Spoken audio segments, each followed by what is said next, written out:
whatever you wind up doing is exactly what you should be doing. And I have not behaved one single day of my life. Not one day of my life have I behaved, and I am fine. I need your help.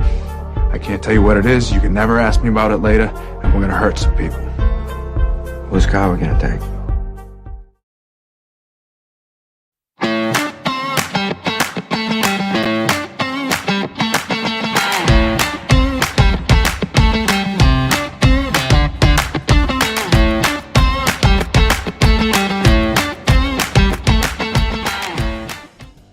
Good morning and happy Friday. Thank you for joining us on the Nikki Medoro Show. I appreciate so many of you being in the comments so early this morning. And Harry starting us off with a $5 donation to our super chat.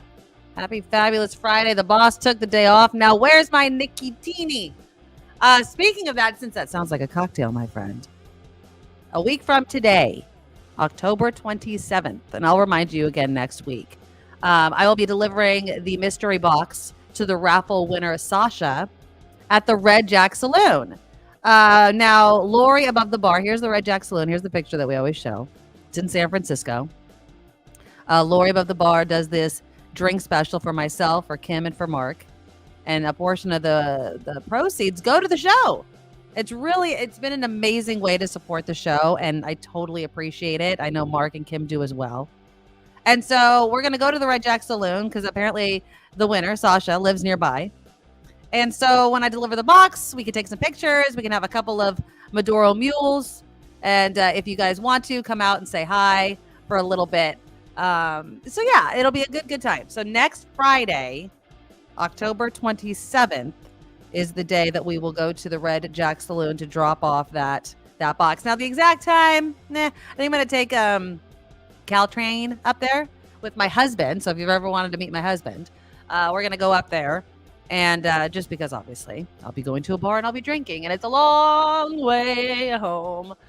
So yeah, so I'll as we get closer to the time, then of course I'll let you know next week. But just save it Friday evening, an hour, maybe an hour or two, we'll be at the Red Jack Saloon toasting the winner, Sasha.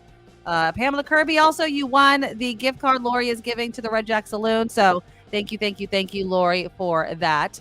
I think Kim has overslept. So we're hoping that Kim wakes up and joins us. We do have a great show. It's Friday. So, of course, Tim Scea will be here in the second part of the show towards the end to talk about all the things movies, streaming. And he does. Oh, speaking of which, Tim, if you're watching, I'll send you the link. Don't worry about it. But one of the movies that he's going to be talking about is Killers of the Flower Moon. I don't know how you can go two steps without seeing an advertisement for this movie. It's the new Martin Scorsese, Leonardo DiCaprio movie. It looks really good. It's gotten some criticism, pardon me, for the angle and the perspective that it takes. Of course, we're talking about Native Americans. We don't want to just tell the story from the quote unquote winners, the people that stole the land, killed people, but it's a very interesting story. And so, and it's Martin Scorsese, people, right? So I want to see it, but I've also been seeing it advertised a lot, I think, on Apple TV, and I think I just might wait. I don't, Ms. Organic wants to see it. It's definitely, pardon me.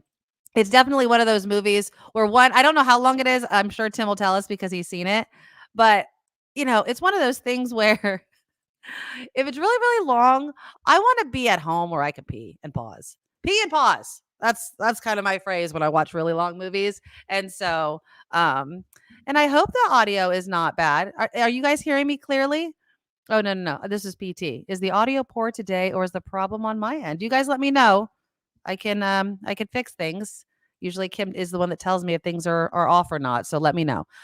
Okay. What else are we following today? Of course, the big news, Laphonza Butler. Now, Kim's not here yet, but I think that I won the bet. Anybody supporting me here? Anybody? I won, right? The bet that Kim and I had on where she said that Laphonza Butler, she was betting that Laphonza Butler was going to run to keep her seat. Of course, she was appointed to the late Senator Dianne Feinstein's seat. And I said, no, I don't think it's going to happen. And Kim was like, yes, I think she is. Well, Laphonza Butler has officially come out and said she is not going to run for Senator Diane's seat in 2024. Now, she gave an interview to the New York Times. Senator Butler said she wanted to use her voice. She didn't think this was a good use of her voice. And after hearing her speak, she has a very strong voice. We know her background with Emily's List. Butler said she intended to be the, quote, loudest, proudest champion of California in the remaining months of her term, but that she realized this is not the greatest use of my voice. She's 44, second Black woman to represent California in the Senate, after, of course, Vice President Kamala Harris, and the first openly LGBTQ senator from the state. She said that after she took office this month, she gave more serious thought to her long-term career prospects and consulted more deeply with her wife and her 9-year-old daughter. Now, she doesn't point to anything that influenced her decision, although she has received, the common criticisms. I don't know if necessarily there were death threats, but the job is, especially in this political climate, you're Black, you're gay, you're representing California. Now, of course, that means that it's still up for grabs to the people who have been running. Congress members Katie Porter, Adam Schiff, Barbara Lee, they've been campaigning. We have Steve Garvey, the former first baseman for the Los Angeles Dodgers and San Diego Padres. He announced he's going to run as a Republican. Now, there's other Democrats. Let's just list these.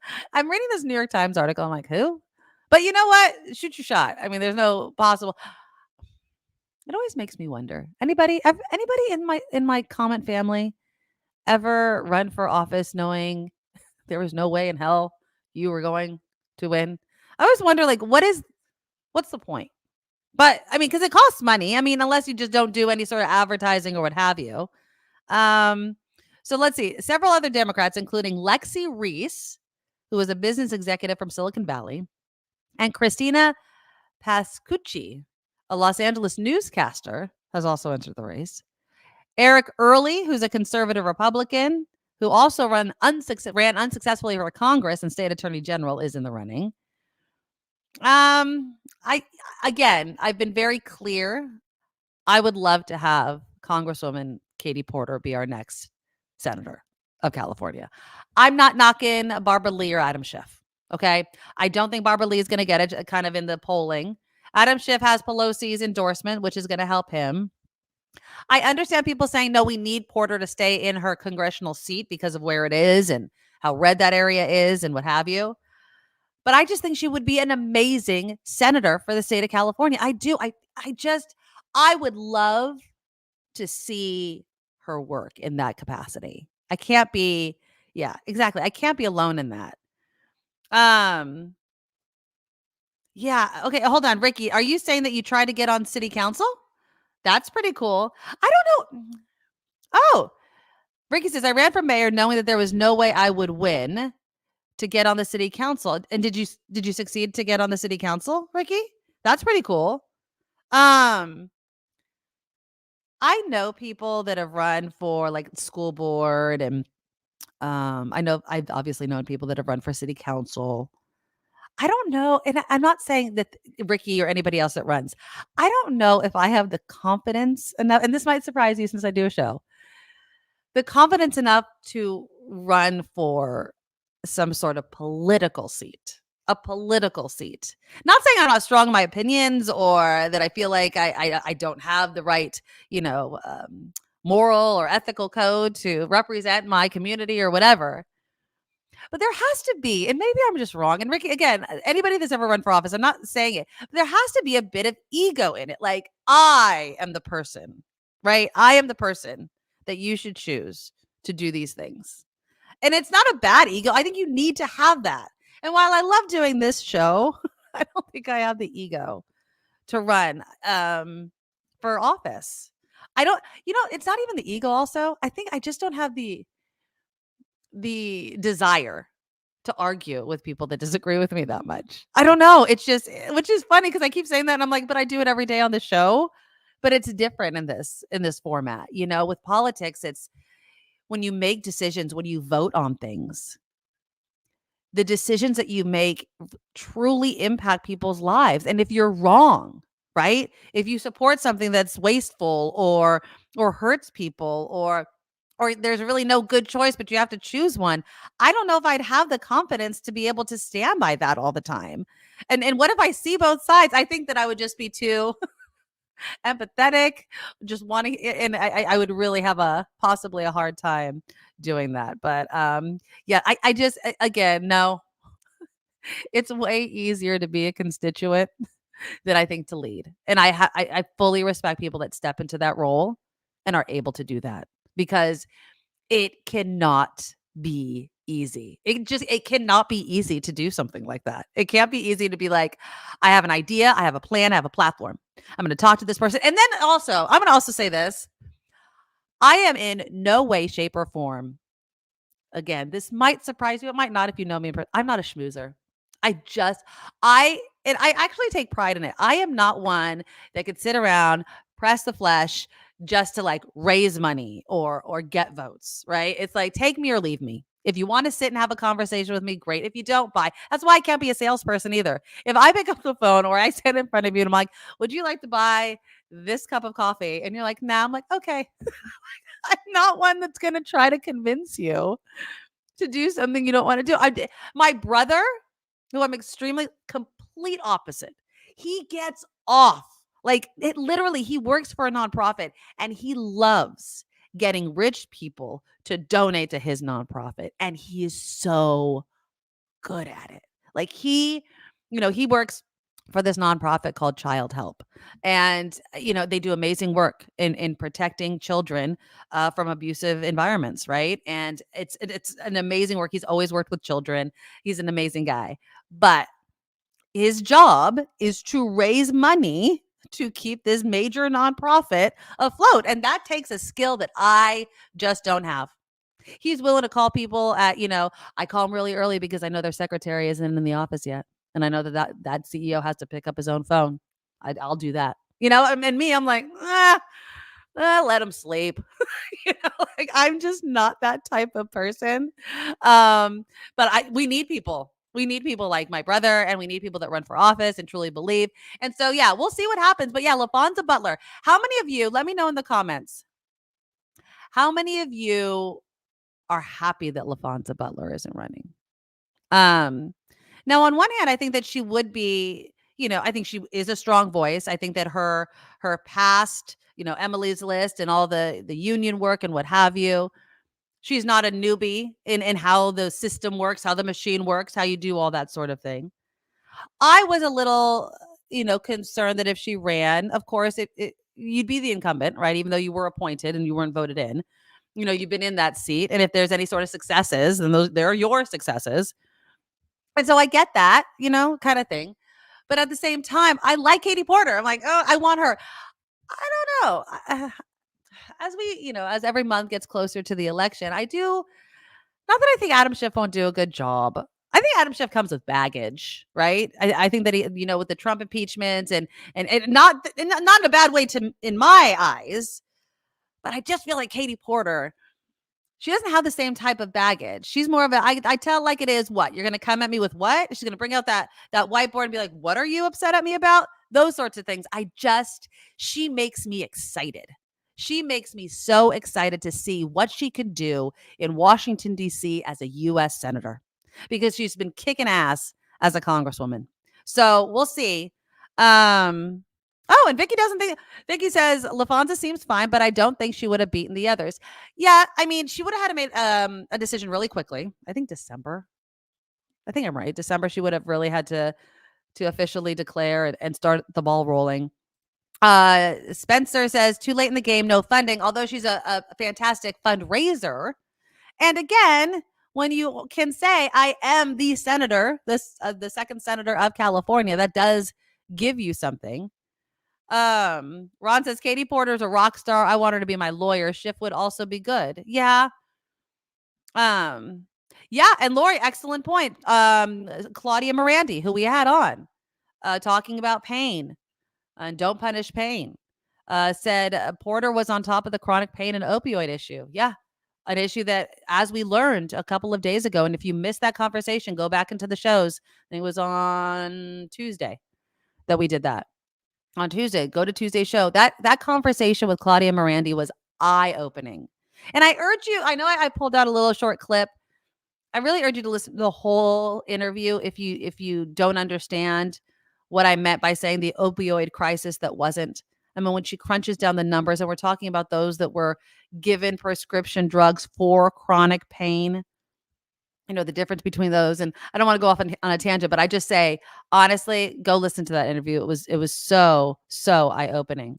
So Laphonza Butler's out. We shall see who will go in. Governor Newsom. Anybody else? And I know we're all going to say it.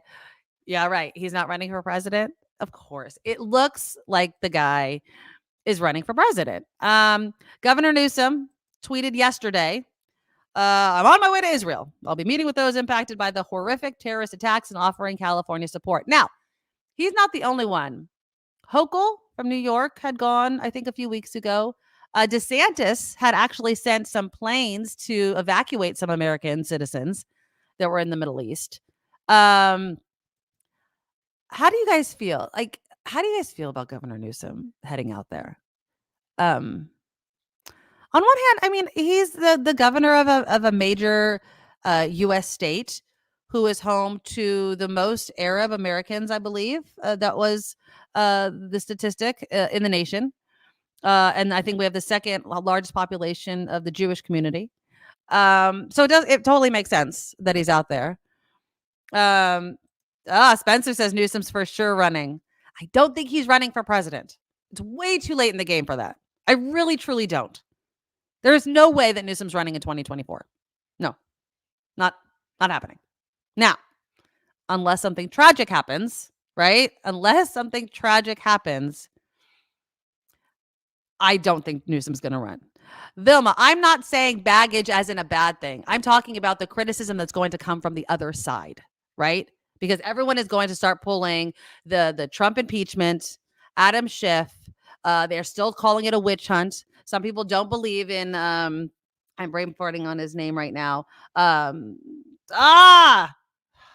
Anyways, the report that came out, we know the report that was made regarding the collusion, the Russian collusion and all of that. That's what I'm talking. I'm not saying it's bad baggage. We like it. We like that Adam Schiff's name is all over that. Okay. But on the other side of the aisle, that's what I'm talking about. Katie Porter doesn't have that. What are the Republicans going to come after Katie Porter about? That's what I meant. That's what I meant. Not in a negative way, but I understand why you took it that way. I really do. Yeah, exactly. Baggage for Republicans. Exactly. Yeah. Gonna give who? Is Newsom gonna step down and give JJ his office? Am I missing who JJ is? I don't understand. Yeah, so I don't know. I think it's a good thing that Newsom's out there.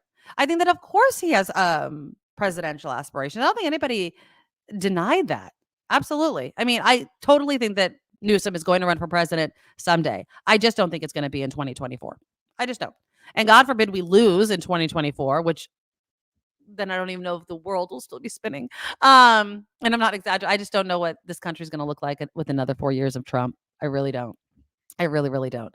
Because it's going to be intense. But I think that this adds to his political report card, right? I absolutely do. Now, of course, President Biden, how many of you guys watched the presidential address last night from the Oval Office? President Biden was talking about, obviously the war, not only in Ukraine, but in Israel and his request for more funding for it. And I know Republicans are this is what's holding up the speakership. This is what's holding up so much stuff right now. They don't want to continue to fund Ukraine. And now he's asking for more money for Israel. Let me play you a little bit of Biden's speech last night. You guys tell me what you thought, if you even watched it. Because I know some people were like, yeah, I'll just read it in the newspaper. So here's President Biden last night. For 75 years, NATO has kept peace in Europe and has been the cornerstone of American security. And if Putin attacks a NATO ally, we will defend every inch of NATO which the treaty requires and calls for. We'll have something that we do not seek.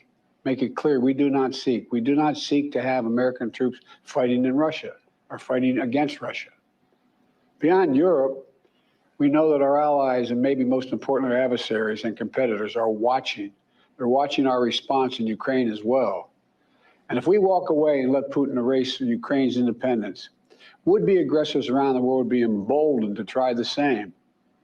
The risk of conflict and chaos could spread in other parts of the world, in the Indo-Pacific, in the Middle East, especially in the Middle East.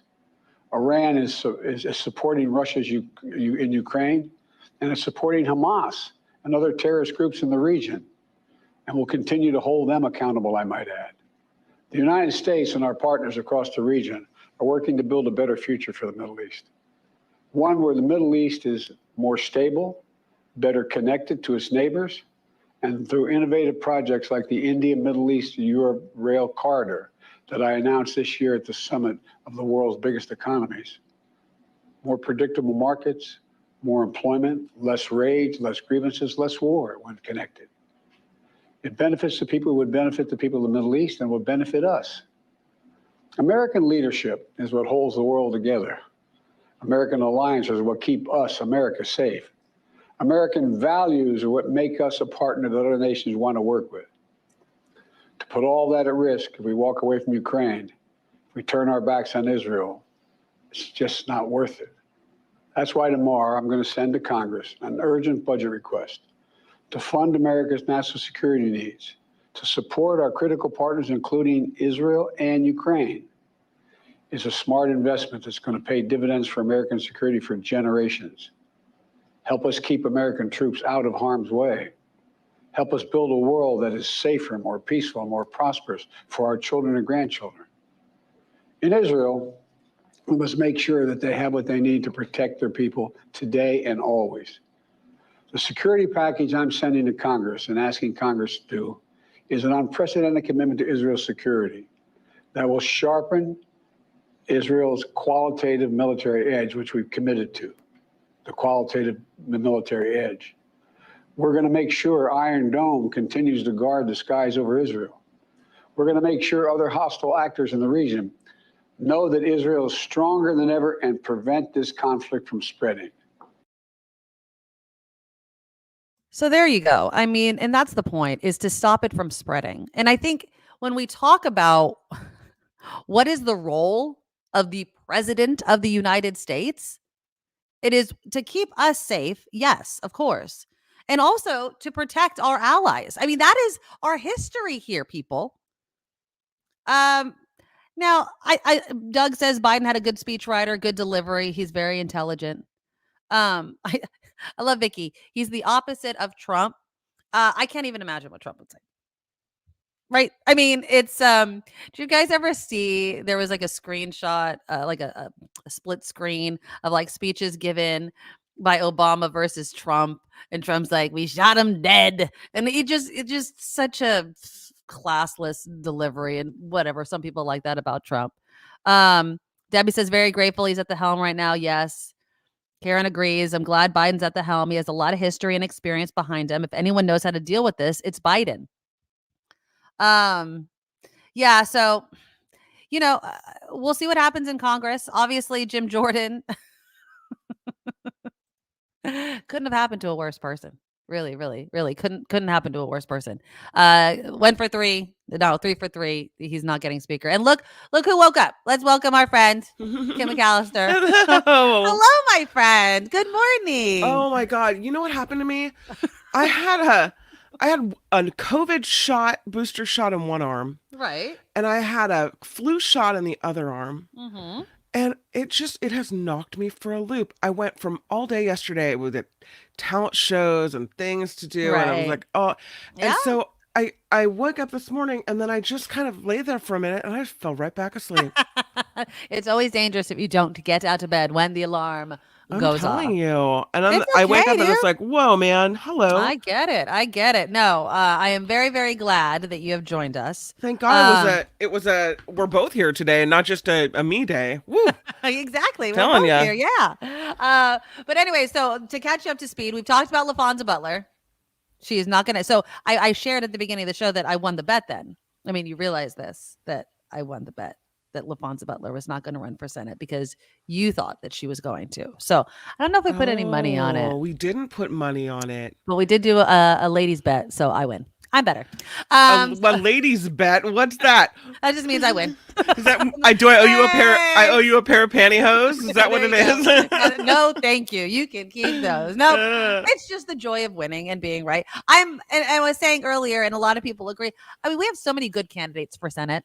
We really do. I don't feel like if any of them won, that we would be the loser of it, right? I mean, obviously, as long as it wasn't a Republican. But I want Katie Porter to win. I really, really do. I will continue to use this platform. And again, nothing against Adam Schiff or Barbara Lee. I just think that Katie Porter would kick some ass. So we talked about that.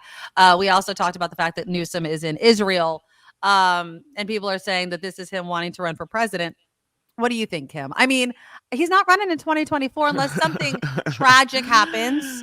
I don't think that's... Why is he going to Israel? I mean, come on, Gavin. But I feel like it adds to his... Gav, what are you international, doing? I think it adds to what I was saying was it adds to his international kind of report card background. You know what I mean? Like, look, setting the stage for a presidential run. He's doing things that are very presidential. But not in 2024. Unless something happens. Well, that's what I'm saying. Unless something happens. But hold on, I want to find her comment because I think that it's so true. Lori was right. He should not go to the Middle East. Politicians stop using tragedy for photo ops. He has no reason to go now. Biden makes sense, but no one else except maybe the Secretary of State and military people. But I was also saying that California is home to the largest Arab American and second largest Jewish population. I think that's the statistic that I heard. So it makes sense that a state that has such a large population of people that are directly impacted by this war should want to, but you don't have to go there. So I kind of get what Lori's saying. You don't have to go there. You could send resources. You could say we're sending supplies. But Hochul from New York went a couple of weeks ago, but I definitely think that was before the war. And then DeSantis sent planes to get Americans out after the war had started. So... I mean, not the only one with his fingers in the pie. Yeah. Exactly. So, we'll see. And it's so, and then we've been having protests all around the Bay Area, and it's just a cluster. Eric says, look at this.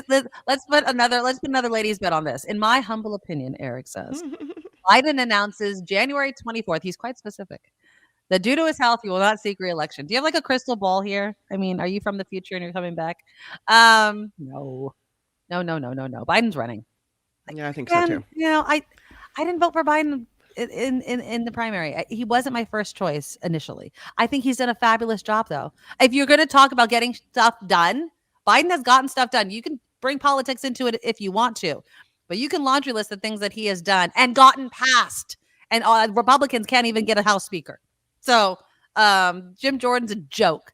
I don't know when this ends. I mean, how many votes? He's failed on his third vote, Kim. He failed on the third ballot to be elected speaker. They don't want to give more powers to McHenry, who's the temporary. So I don't know where we go. Where do we go from here?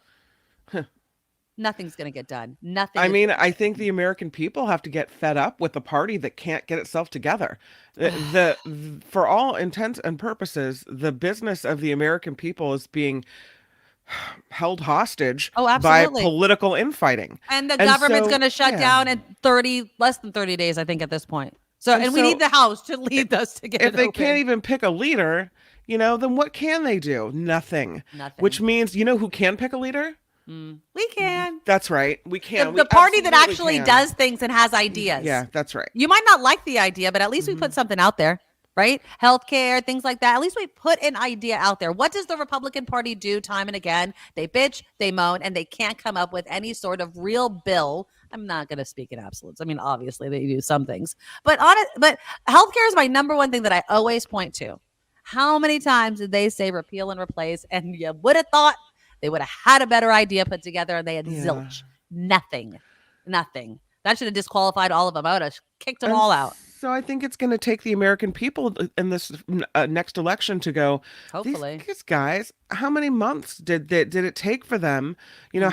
What was not getting done? Look what happened here. Exactly. All this political infighting. This is what annoys Americans the most about politicians, I think. Absolutely. When they just can't get it done. We sent you there. We're paying your ass. Figure it out. Exactly. Okay. I think I sent it. Yes. Okay. Okay. I don't know how ready you are to do headlines. Are you ready, or do you need a little bit of time? Are you Always sure? ready Okay. for a Because good I have headline a or food so. here. So What did you get? okay, I'm not actually okay. I wanted to do the ice cream thing, and then our friend Kim texted me right after the show yesterday. She's like, "That the closest one's like, I don't know, very far away. Molly Stone's nowhere near me. The Nugget Market didn't have it." And I was like, "Shoot, okay." So I wasn't going to do ice cream, and I wasn't driving that far for ice cream. And so then I woke up this morning, and I'm like, I could do the breakfast taco at Taco Bell. Still wasn't in the mood for a breakfast taco. And then I was like, so I'm Googling and I'm looking at all these food sites, and then it's like all these rankings of the best breakfast sandwiches. Okay. Oh. And I was like, okay, I need to find one that's close by. The number one on one of the list was Bojangles. Oh. Do you have a Bojangles by you? I don't have a Bojangles by me. No, I've never even heard of it. Yeah, I mean, so it's I know a the fast song. food chain. It's a fast food chain. It's called Bojangles.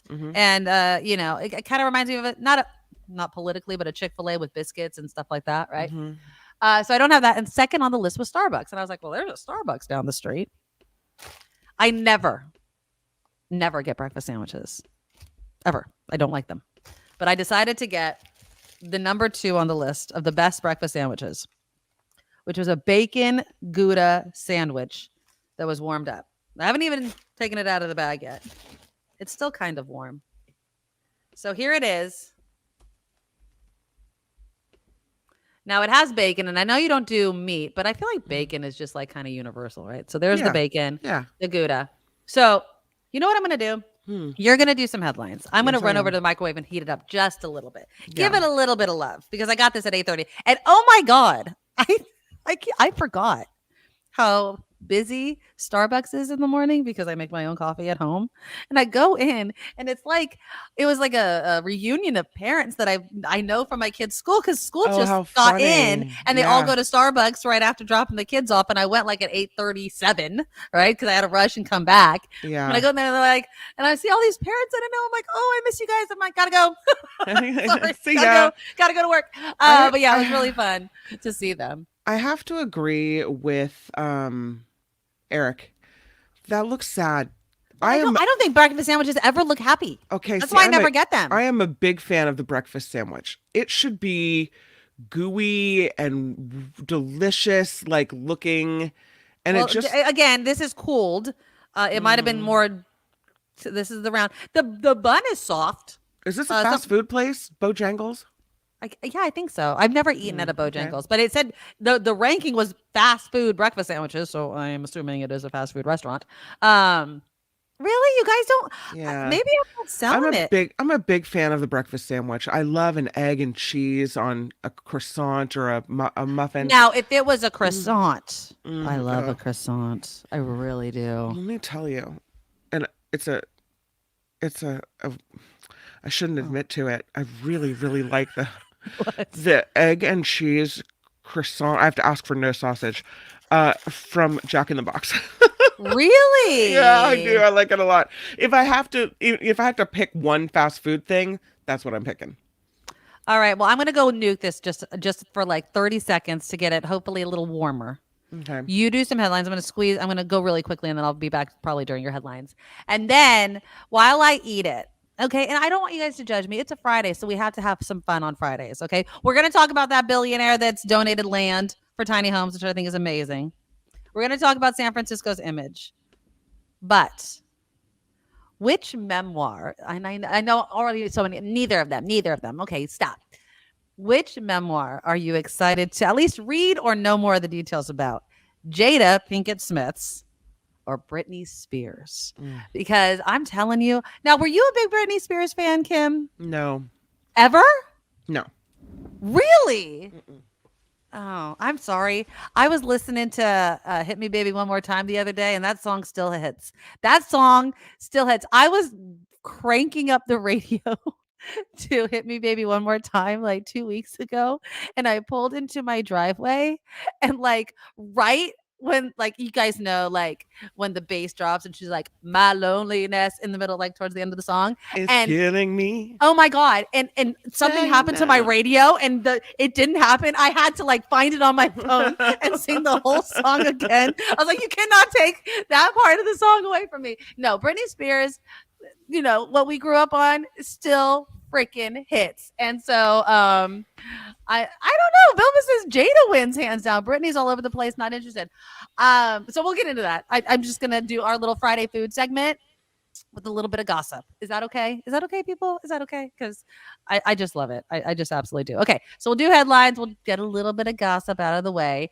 We'll talk about the billionaire donating land in San Jose, valuable land to the homeless. And also, San Francisco has a new ad campaign out to change its image or change people's opinion.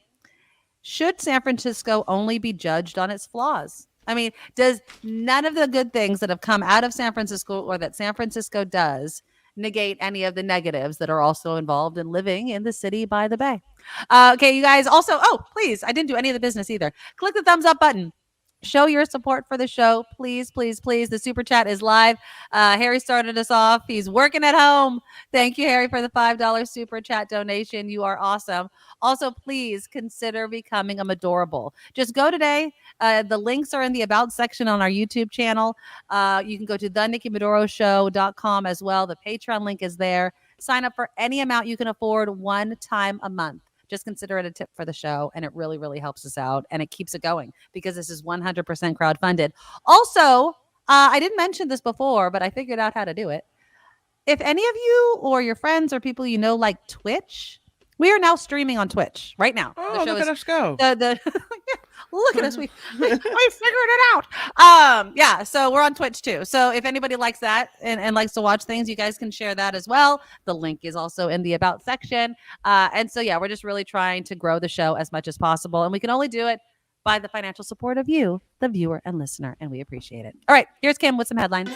Now, from around the world to up your street, the Nikki Medoro Show presents News Czar Kim McAllister. Yes, it is the Nikki Medoro Show. I think I'm muted. Am I muted? You guys hear me okay? Oh, for some reason it shows me that I'm muted. You guys hear me all right? No?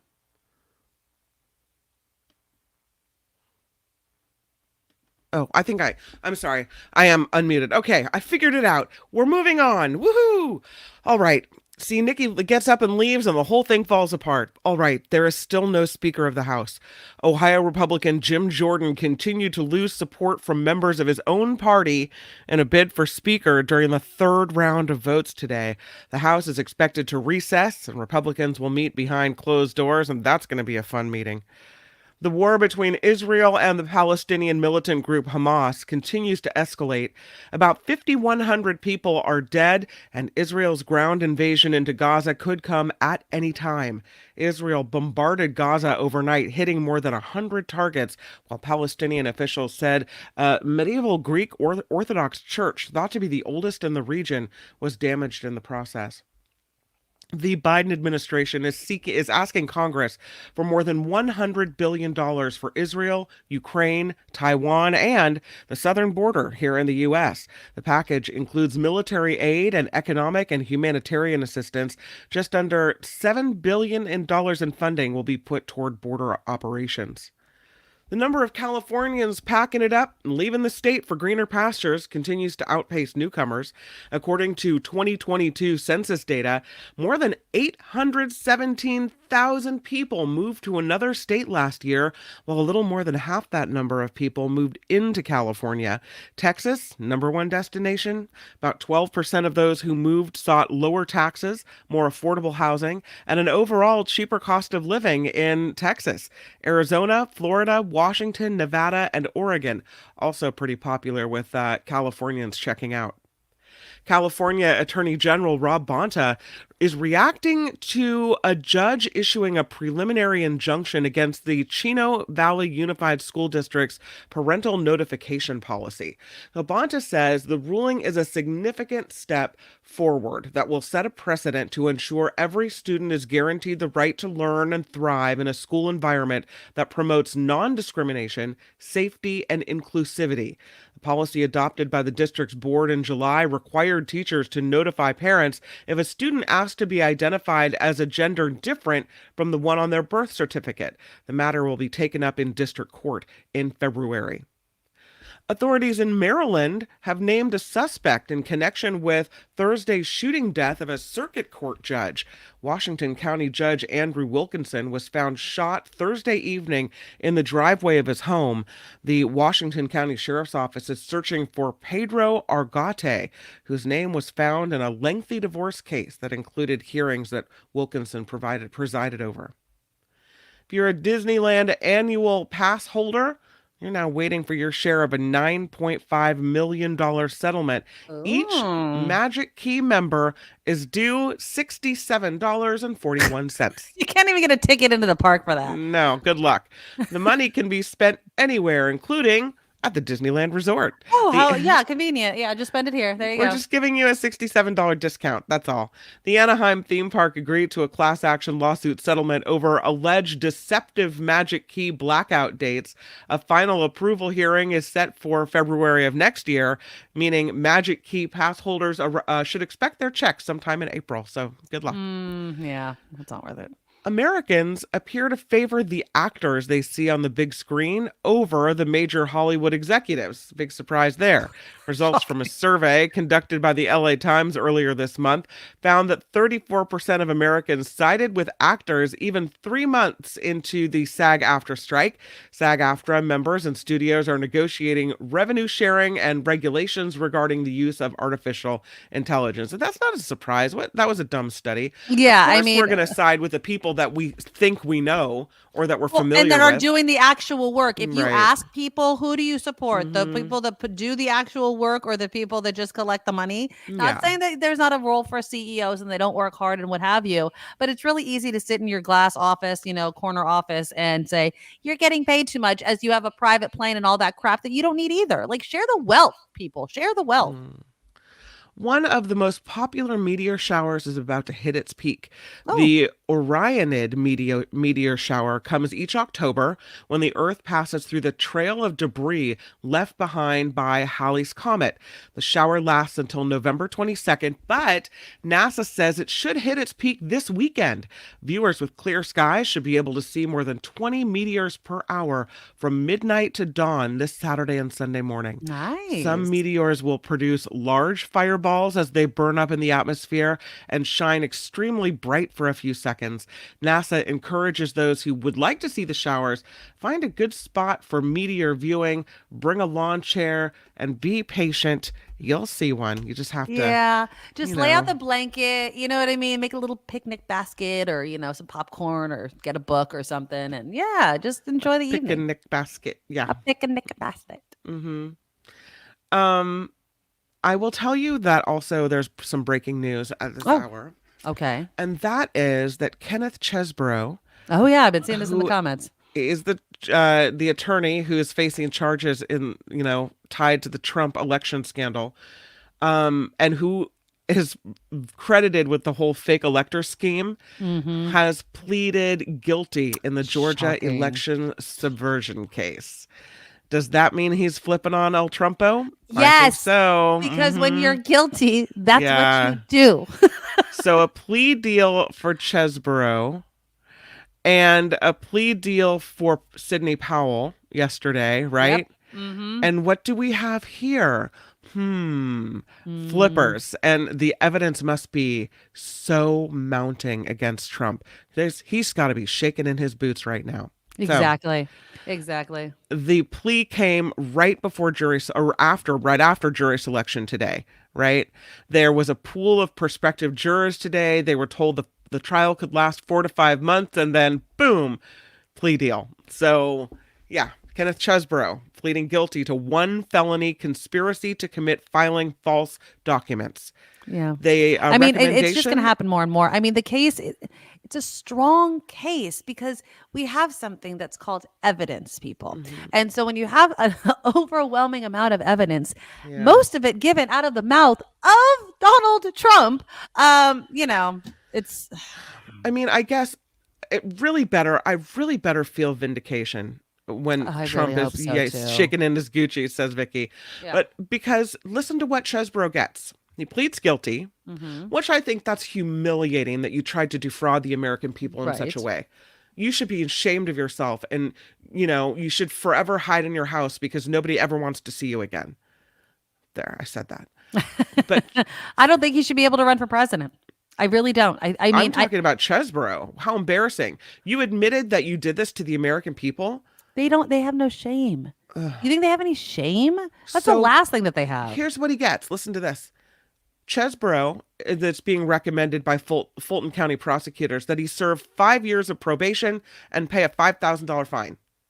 That's it. Slap on the wrist. Yeah. So what he has must be really good if that's all he's getting. Exactly. Yeah. And I mean, and again, this whole thing is going to be playing out when people are still considering this asshat for president. That's the thing that bothers me. He shouldn't be. The fact that people will scream law and order, Hunter Biden, and lock him up, blah blah blah. With what? For law what? and order. These are the biggest lawbreakers around. Exactly. Like, stop. It's the party of hypocrisy. It's so annoying. Ugh. Anyways, yes, Ricky. Treasonous behavior equals probation. Outrageous. Well, hopefully it's worth it at the end. Yeah, that's the only thing I can think of. Ricky O'Bear is the only thing I can think of is whatever he has to say is so damning. Yeah, is so like, oh, you are going away forever. That it was worth saying. It was worth the 5-year probation and the $5,000. Exactly. I mean, because really, don't even charge him the $5,000. Honestly, like who cares? Yeah, it doesn't even matter now. He doesn't even need to be on probation. Whatever. Right. That's just wasteful. Well, I think they have to. There's probably like a minimum. You know what I mean? Yeah. That's more time than Powell got, says Amy. Yeah. It's true. It's very, very true. All right. Any other headlines? No, that was it. For the architect of the fake elector scheme. Honestly. Exactly. I mean, and again, the amount of people that still believe that the election was stolen. I mean, Jim Jordan, who cannot get enough votes to be House Speaker, was asked, I think yesterday, about there were a lot of problems with the last election. Name them. All of the problems that you guys keep pointing to are self-inflicted problems, right? Too many mail-in ballots. Really? Because now Republicans want the mail-in ballots. So if they had such a problem with it, why? And again, doing a recount under certain instances, of course that makes sense. Hand counting every election is nonsense, right? It's stupid. And so all of these problems you guys created with a false narrative because you saw the writing on the wall that Trump wasn't going to win. He's the whole playing field just in case he lost. And when he did, he pulled the trigger on all those conspiracies and people still buy it. And that's what should be taken into account when we're sentencing not only the former president, hopefully, but everybody else. It's like, look what you contributed to. You're undermining our election system. These people are cheaters. They tried to cheat the American people. Exactly. I agree with Lori. Bring back the public stockade. Put them in the yes, on the National Mall. All Americans need to see you and know that you tried to cheat us. Yeah. Out of our vote, out of our voice. You're cheaters. Cheater, pumpkin eater. That's right. All right. Well, speaking of eating, and that's Kim McAllister. I'm Kim, and that's the news. That's the news.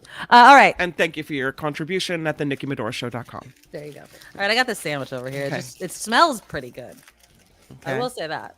I don't like breakfast sandwiches, though. I like if I make it at home. You know what I mean? Mm-hmm. So I nuked it a little bit just to get the cheese a little more done. I'm going to cut it in half because you guys said it was really sad. So let's see the middle of it. And it's like a ciabatta roll. I don't think this is going to make you like breakfast sandwiches. Okay, here it is. This isn't I don't think this is representative of the breakfast sandwich as a whole. All right. I'm going to give it a shot.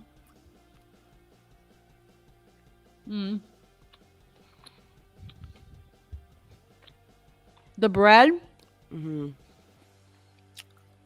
of has a flavor of an English muffin. Okay. You know what? It's not bad. I mean, it's nothing to write home about, though. Right. I mean, I wouldn't put it in a ranking. I mean, this thing was number 2. You know what I like? Because you mentioned Jack in the Box is your favorite. Yeah. I like Jack in the Box because they do the grilled sourdough. Oh, If you did a grilled sourdough breakfast sandwich, I'd probably eat that. But again, I don't go to fast food for breakfast. This is, again, if you're just joining us, this is the bacon Gouda egg sandwich from Starbucks. It ranked number 2 in a list of the best fast food breakfast sandwiches. It is nothing to write home about. I mean, That's disappointing. it's okay. Kim I can says make better at home. The spinach feta wrap is much better. Yeah. Is there egg in it? Is it a breakfast sandwich? plain. Looks pretty plain. It is. I mean, There's a place in downtown Petaluma. It's called like the North Bay Cafe. And they have this croissant. And I mean, everything's so fresh. And then they do the egg, and then the cheese is gooey and melty on there. It's really, really delicious. I think that I don't want you to not like the breakfast sandwich specifically because of this one. well, the reason that I don't particularly choose breakfast sandwiches is one, I honestly don't eat breakfast. I regularly don't. The first meal I usually eat is lunch. That's why this Friday food segment has gotten difficult for me. And that I really need to make it a Thursday food segment to eat something in the afternoon and then record it. But I like to eat things live. It's just hard for me because I don't normally eat in the morning.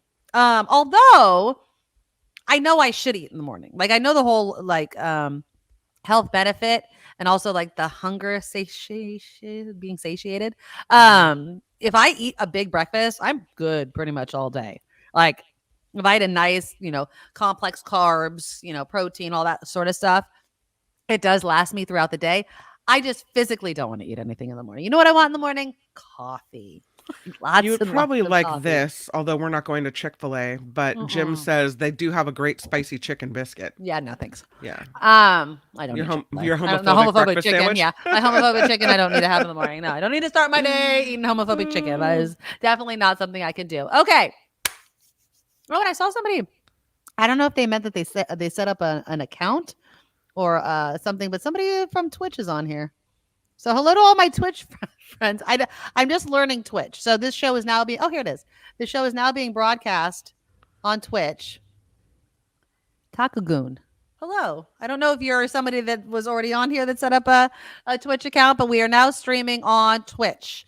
I'm going to learn how to promote Twitch better. I just started. Yesterday actually was the first show that we did, but it's on there. So the little button, you can click that little button, Kim. You'll see it in the setup of the show. I think are we now on all podcast platforms? Well, we're all on all podcast platforms, but Twitch isn't a podcast platform. What is it? It's a streaming site. It's a live stream site. Oh, so we're on video there too. Yeah, like right now we're live on Twitch. So hey, Twitch people, look at you. That's what I said. There we go. Good morning. Yes, good morning. So we're on there, the news and nonsense with a California twist. That's the Nikki Medoro Show. So there you go. Okay. You know what? I'm going to say this with my Friday food segment. I want you guys to send me things. Because again, I don't drink. I drink coffee. I don't really eat breakfast.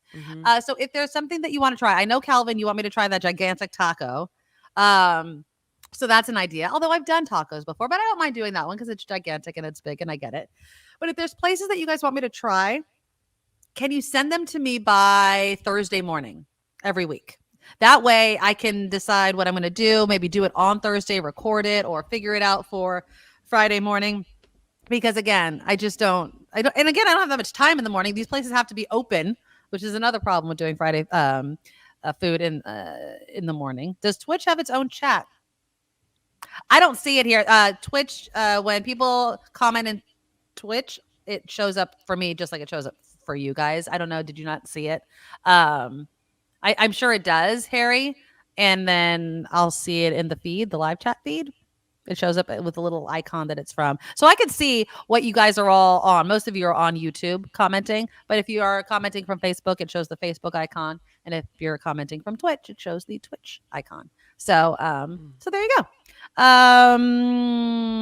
So there we go. Okay, let's talk a little gossip. All right, Jada Pinkett Smith. Now, there's this headline. This is the headline. And all I could say to this headline is, duh. Jada Pinkett's strategic oversharing has the media promoting her memoir, hook, line, and sinker. That is literally what everybody that writes a memoir is doing. They are oversharing things about their lives. But I think in Jada Pinkett Smith's case, what she is talking about, her open marriage to Will Smith, and he didn't apparently know that she was going to do it in this book or whatever, is what has people kind of a little off guard. But according to, this one article that I'm reading, that this oversharing is a symptom of a broader personality disorder, or more to the point, narcissism. It could be an attention-seeking behavior, a need for validation, or even a compulsive way to fill an uncomfortable silence. Now, this writer, whose name is Jamie Farrelly, isn't saying that she has this, but that because Pinkett is sharing a lot, that a lot of people are saying, what is the motivation of doing this? Chris Rock, apparently there was some sort of article that said, quoted Chris Rock as saying to Jada Pinkett Smith, keep my name out of your MFing mouth, because she talks about, obviously, the slap in a whole chapter of this book. What does she do? She does the red table talk, or she did. I think they canceled that. I'm gonna look up Jada Pinkett Smith real quick. I mean, because what's the last movie or anything that she's done? Because I don't think she's really done anything. She does she did the red table talk, and I'm looking up her IMDb. So let's see here. She's known for Matrix Revolution. So she was in the Matrix. Okay, so let's see. She has 3 upcoming things: Straight Talk, The Red Zone, and Uptown Saturday Night. And she's the producers in those. So she's not even acting. Red Table Talk. She's in a mini series in 3 episodes of Queen Cleopatra, but she was only an executive producer. I want her to be an actress in something. So she's just producing everything, which is it's a good job. But again, what else is she doing? Oh, so she's going to be Whatever makes her money, right? Girls Trip is in pre-production. She has that upcoming. I guess she's an actress in that. Red Zone is in pre-production. And Moe's World, she's playing herself, and it's a TV movie. I'm just like, because especially with Hollywood relationships, and again, I'm just gossiping here. So let me gossip a little bit. The person that's in the spotlight when you both used to share the spotlight, that could become a problem, right? Mm-hmm. And while Will Smith pre-slap was getting a lot of attention for, the movie he did about the Williams sisters, Serena or whatever, Serena and Venus Williams, he was getting a lot of, he got an Oscar, right? All this sort of buzz. Is she needing to do this to get some attention? I just don't get it. I really, really don't get it. And Doug, I'll agree with you here. I do think that Jada and Will are boring. I'm not that interested. You want to know what I am interested in? I'm sorry. And you guys can judge me. Go ahead. I am excited. And I don't know if I might get it from the library. I don't buy books. I try not to buy books. I try to just get them from the library. I think I might actually read Britney Spears' memoir. It's called The Woman in Me. And a lot of stuff has come out of it. I want you guys to tell me. Now, okay, she's allowed to tell her story in whatever way she wants to. But do you think it was right? Right's the wrong word. I guess without a heads up, because it looks like she didn't give Justin Timberlake a heads up. To not give Justin Timberlake a heads up that she was going to disclose that she had an abortion and that she was pregnant with his baby. Because I really think a heads up would have been appropriate. I think that if you're going to share something, now it's her prerogative, it's her body, it's her choice and all that. But I think that if you're going to share something that was not known at the time, one, apparently Justin Timberlake, she did not lose her virginity to Justin Timberlake, which is like, whatever. You don't have to share who you lose your virginity with. But the fact that she had an abortion, which again, her prerogative, but disclosed it and apparently didn't tell Justin ahead of time. I do think that it's a decision that they could have come to together, or at least given the guy a heads up. Because if you don't give somebody the heads up, they can be kind of thrown off and be like, well, how do I respond? How do I respond to something like this? Because you didn't give me any time to kind of mull it over. I don't understand what you guys are asking about deleting. So maybe that has to do with Kim. Sorry. Anyways, I just feel like with Britney Spears, because of all the attention that she had from her conservatorship, that people have ebbed and flowed in their support of the woman. Because remember, what was it? 2001, I think the judge canceled her conservatorship. And then everyone was like, yay, Britney, live her own life, leave her alone, let her do her own thing. Now she's been doing her own thing on Instagram, which apparently her favorite thing to do is to be in her underwear and spin around in circles and dance, which I'm fine with. Girl, you're 40 years old, 40-something years old. You want to dance around in your underwear on Instagram with knives that are movie props, apparently? I have no idea. More power to you. You know what I'm saying? Like, this woman has had her life scrutinized, controlled in so many different ways. And less than 2 years ago, we were all in support that she should be able to live her own life. Now she is. And everyone's like, that's not the right way, though. The right way isn't dancing around in your underwear on Instagram. Apparently, the right way is, 1, putting out more music, which she doesn't want to do right now. Or 2, live a quiet life out of the spotlight, which she doesn't want to do either. John says, I think she should have given him, Justin Timberlake, a heads up, but maybe she was afraid he'd want her to prevent her from saying it. I do feel it's important that those stories be shared so that it's not stigmatized. Great point, John. Yeah, Spencer said, I had no clue of the Justin Timberlake. I didn't know that she was pregnant, and I didn't know that she had an abortion, and I don't think there's anything wrong with it. I just feel if I had an abortion and I was in Hollywood and I hadn't shared it for decades, right? Because I think she had it when she was 19 years old. Not only that, there's a religious aspect of it, right? Because she came from a religious household. And it's a private matter. If I was going to share this now in my memoir, I'd have to give the person a heads up. And correct me if I'm wrong, Kim, isn't it maybe this is just me reading movies and watching movies. I thought that if you wrote a memoir and somebody was in it, they had to sign off on being included in it. No? Well, then there was like, you know those movies were like, you have to sign it so that I could write it or something. There's no sorts of legal mumbo jumbo about that. I could write anything about anyone. And as long as, if they don't sue me over it, if it's based in truth, then that's the way it is. It doesn't feel at all like exploitative, this whole Britney Spears memoir where you're reading the rantings of a mad woman. I mean, Is she mad? Is she mad? Yeah. Why is she mad? Why? Well, mad in is a kind of another term for crazy or she's admitted that she has mental that she's on medication that she does. And stuff like that. We've seen her melt down publicly. We've seen her recently dancing with knives and what looks to be pretty crazy looking eyes, right? So I wonder if, we're all like, ooh, let's look into a peek into the mad mind of Britney Spears. Mm-hmm. It feels like gawking at someone who has some real issues here. But that she's not the first nor the last person that's written a book that's not been like book that happens all of the time. Mm-hmm. Why does Britney not get to capitalize? I would hope, and I don't know this, I would hope that she's making money off of this memoir herself. Well, she's controlling the monetary aspect of it. I mean, think about this. This is probably the first major thing that she's done that she's controlled, right? I hope. I'm speaking. I mean, she's promoting the book. She says that she's written the book. She's promoting it on her socials. So I'm assuming that she's very much cognizant of what is going on. And she wants her own story out. Mm-hmm. And again, yes, she has, I believe she has bipolar, and she's been open about this, needing to be on medication. That's all apparently going to be in the book as well.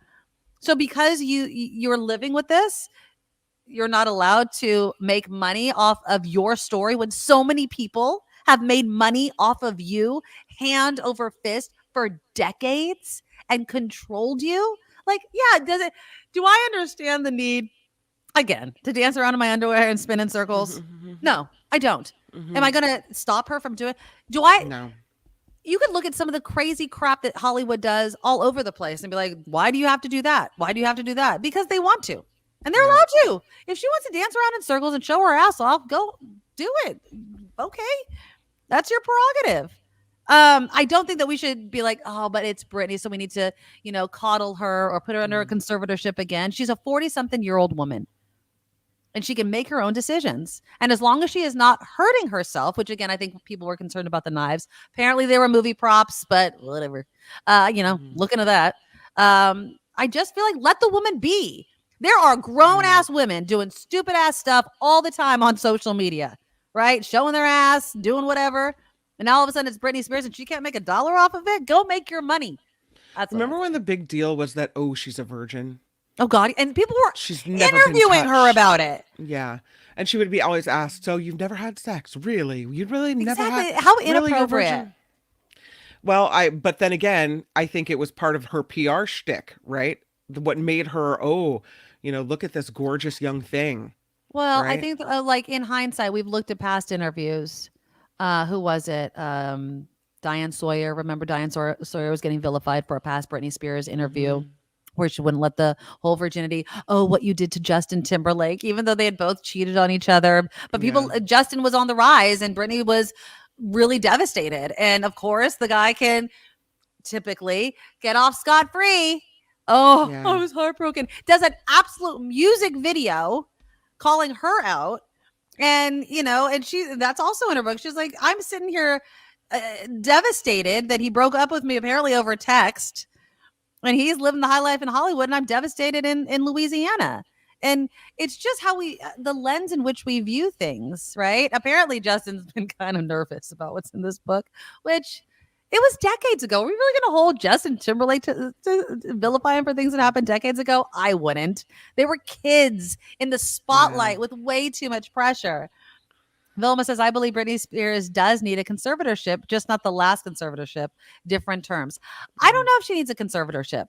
I mean, there has to be more to understanding what a conservatorship is, somebody handling all of your affairs in that way, unless there is something documented in which she is hurting herself, right? I mean, just doing things that people don't agree with is not enough. There's so many people that would have to be under a conservatorship. Like, who's to say that this woman isn't allowed to flaunt herself any way she wants to? I disagree. Unless there is something more beyond what I see with her dancing in circles, getting divorced. I mean, that is literally Hollywood, right? Oh my God, she got married and divorced again, or okay. Who in Hollywood doesn't do that? I look at her and I know she's got a lot of money and fame, but I look at her and I feel bad for her. I feel bad that she, was kind of made to trot out like a dog and pony show. Yep.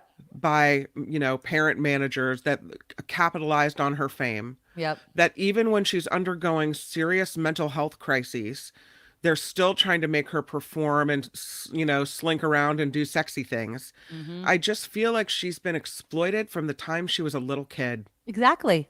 So, and now we're thinking about putting her back under a conservatorship. That's what I'm saying. Like, unless there is more there. And again, your life being a mess, as Vilma said, many people's lives are messes, right? Yeah. Many people break up. Many people post things online that's not appropriate. Many people do that. Why should this woman lose control of her decision-making, over her money? I don't think that that's necessarily the right move. Natalie says she's been everyone else's pawn and she was truly damaged by them. She has every right to speak her truth and make her own money off her story. I feel bad for her, but she should get to own her story. Yes, yes. Absolutely. So I think I'm going to read it. I think I fully enjoy. I never saw Britney in concert. I never did also when she was in Vegas and did that. I never did that. I wasn't that kind of fan. But I did like her music, and every time they put Britney songs on, I'm rocking and rolling with the rest of them. So, and I'm sorry, Hit Me Baby One More Time still hits. Hands down. The music is good. You can't deny it. The music is good. She was beautiful. Chris said she played the forbidden fruit. That was very true. That was part of the allure of her way back when. And she has a lot of fans and people who love her. Yep. It's just, God, I just look at her and I feel bad. Yeah. So we'll see. I hope she makes good money on it. I really do. I hope she makes tons of money off this memoir. I really, really do. I hope it gives her some sort of, and I was watching an ABC report about it and I'd play it, but there's way too much music in it. But she's like, I'm not interested in making music. I'm interested in figuring out who the hell I am without all of these people making decisions for me. Like everyone was making every decision that I made, from the shoes I could wear to the places I could go to when I had to work, when I could rest. I don't even know who I am anymore. I mean, think about that. Yep. And just to add somebody else that I know you guys are tired of me talking about, the media and paparazzi and everyone, you know who they're going to ruin?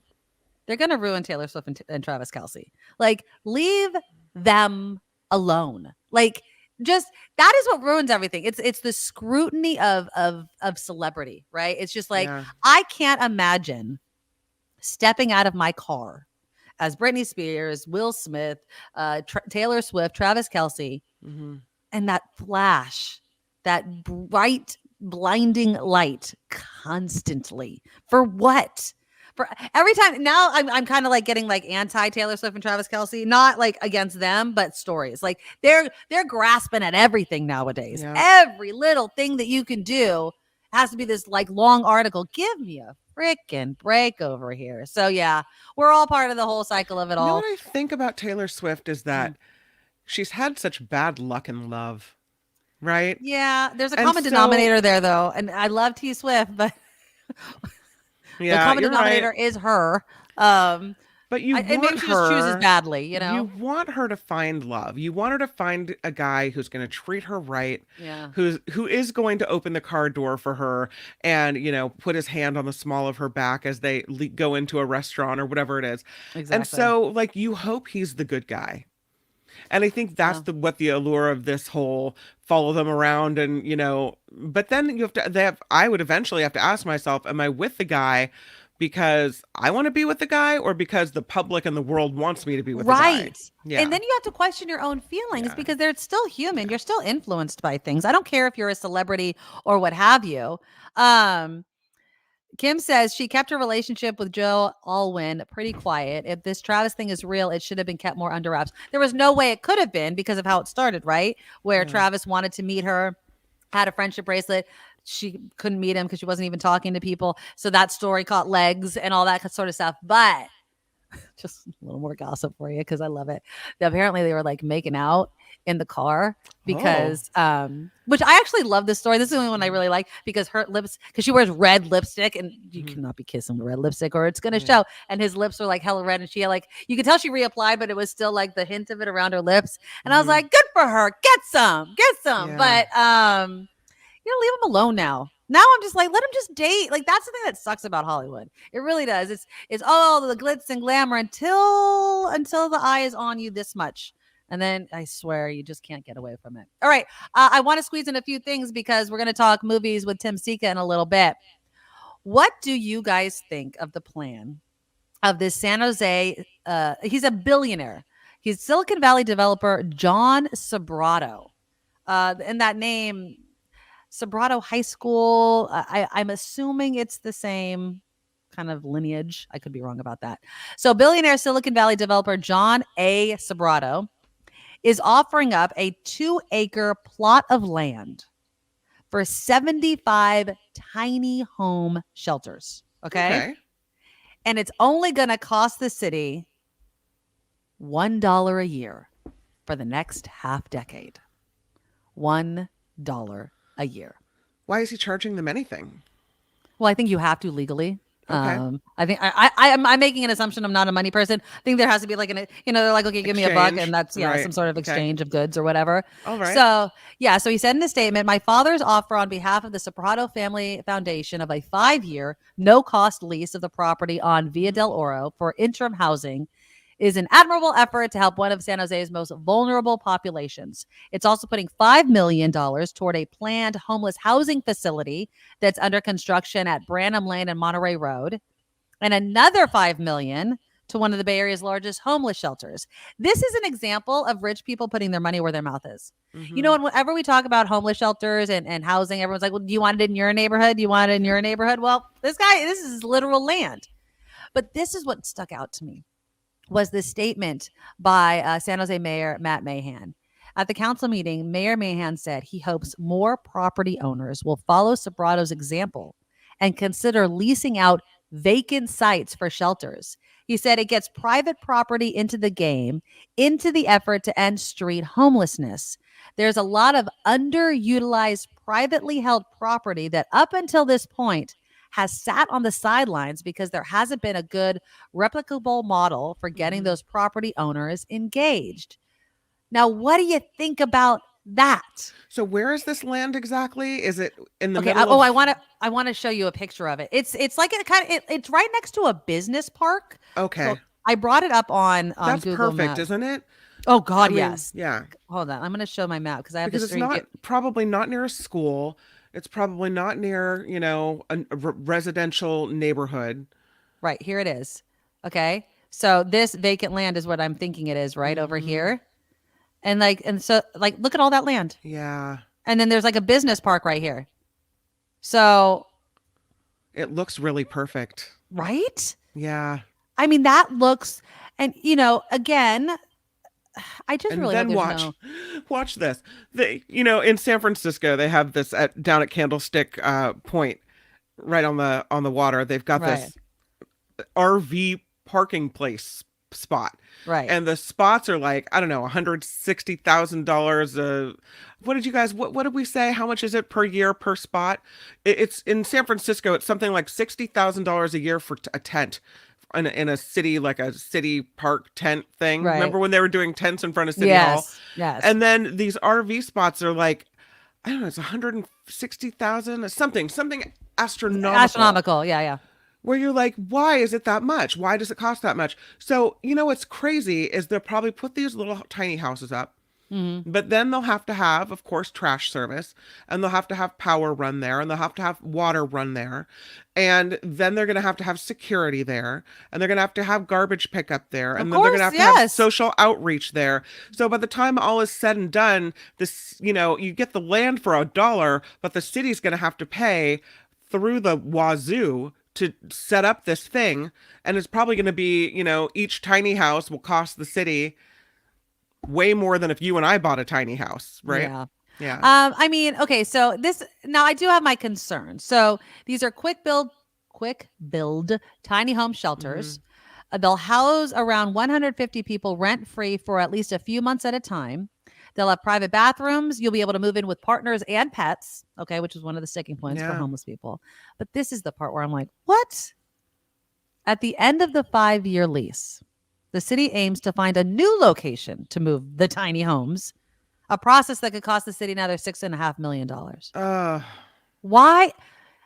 Because I think it's like, it's not going to be here permanently. Then we're going to move to another location. Wait, what? Doesn't that seem like a lot of work? That's what we're doing wrong. Whereas you have... Make it permanent. Yeah, that's what Texas does right? Yes. They focus on long-term permanent solutions. And we're just throwing money around trying to, put a Band-Aid on this thing. We're not looking at the long term. Yeah, we need to. So then it's going to cost more and more and more. No.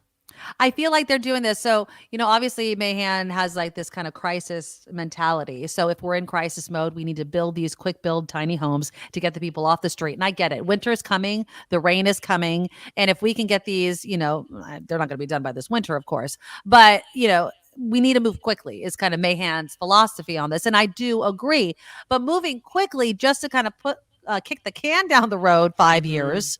So are you telling me that in 5 years, we've gotten it together enough to build more housing? And perhaps we have, because you understand the builder's remedy is going into effect in many cities as housing developments are being rejected. They're like, well, if you don't meet the governor's timeline on building new housing, the builder's remedy gets to go. And they don't have any of the restrictions on where they're going to be building a lot of this housing. And so maybe within the next 5 years, the consequence of the builder's remedy is really going to fundamentally change how quickly we can build in many of these areas. So I don't know. I just like the idea of moving quickly and getting people out of these tents.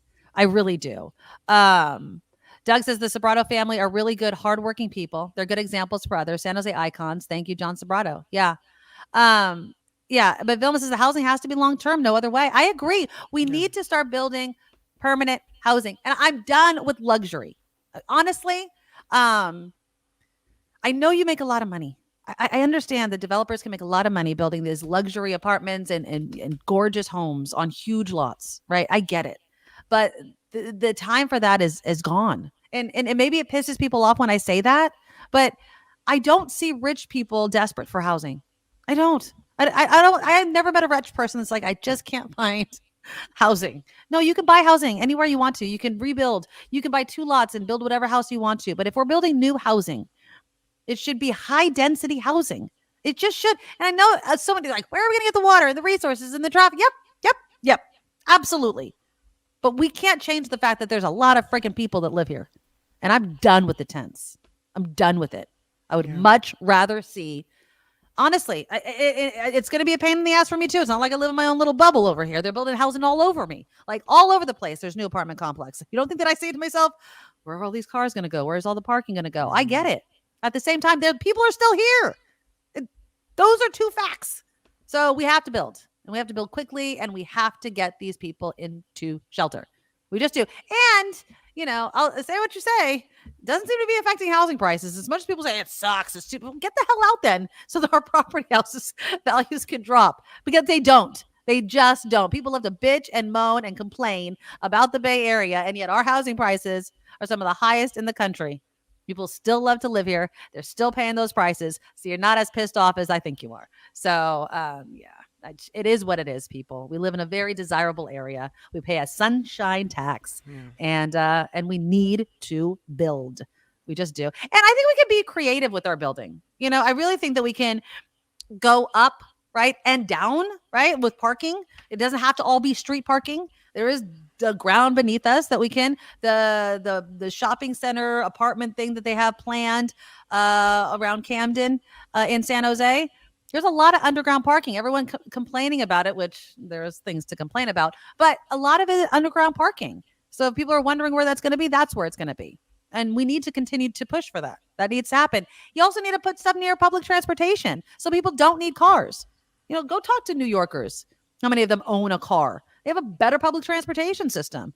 If I didn't need a car, if I could literally walk a block and I could get to work, easy peasy, and almost door to door, done. I could sit on the train. Dude, if Caltrain pulled up here and I could have my cocktail on the way home from work, I'd be happy. I'd be so freaking happy. But it wasn't too bad when I went to the Beyonce concert. I'll be honest. It wasn't too bad. But I'm just saying, we do need to get it together, and we're going to build, and we need to build. And if you keep denying projects and fighting against projects, the builders will build them where you didn't want them in the first place. So just stop. Okay, let me see. You know what? I'm going to save it for Monday. I'm going to save the San Francisco one because I know that Tim Scea is going to join us, and I want to do a few more headlines with Kim. But on Monday, we're going to talk about it. I'll tease it here. San Francisco has a new ad campaign, and this isn't the first time that they've done it. Remember, I don't know how long ago, it was recent. They had the billboards up. They were trying to tout, San Francisco. So they did this really long ad campaign, and I really want you guys' opinion. How should we judge cities? And I think about that because, you always hear, where are Californians moving? Where are they moving out of? Where are they moving to? If you were telling me, I'm moving to Texas, I would instantly think about the worst things I know about Texas, right?